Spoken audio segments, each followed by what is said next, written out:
Hola, mi nombre es Adriana Torres y soy bordadora, diseñadora y creadora de la marca argentina Miga de Pan. Mis bordados se destacan por el relieve y sus formas intrincadas, donde se hace más visible lo humano. Mis creaciones se venden en tiendas como Couverture and the Garb Store en Londres, Merci en París o en los concept stores de Samsung en Corea del Sur. Colaboré con empresas como Celeti, Crate & Barrel y El Espartano. Esta última transformó mis bordados del león Buda en hermosas alfombras de lana, cuya colección obtuvo el sello de buen diseño que otorga el Ministerio de Industria argentino. A través del diseño gráfico descubrí mi amor por las tipografías y más tarde por la ilustración, trabajando con materiales como las acuarelas, las tintas, los acrílicos y la cerámica.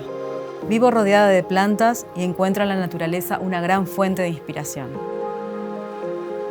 Lo textil también fue uno de mis grandes intereses y al incorporar el bordado como una técnica para ilustrar, descubrí que podía hacerlo naturalmente. Me resultó mucho más fácil de lo que creía. Para mí el bordado es la herramienta perfecta para combinar de manera orgánica todas mis pasiones.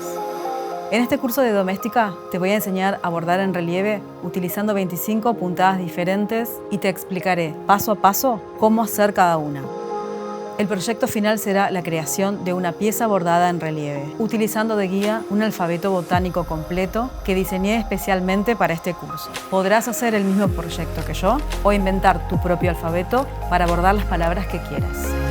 Comenzaremos viendo los materiales: hilos, agujas, telas y bastidores. Luego veremos unas nociones para empezar a bordar. A continuación empezaremos con las puntadas básicas: despunte, punto plano y festón.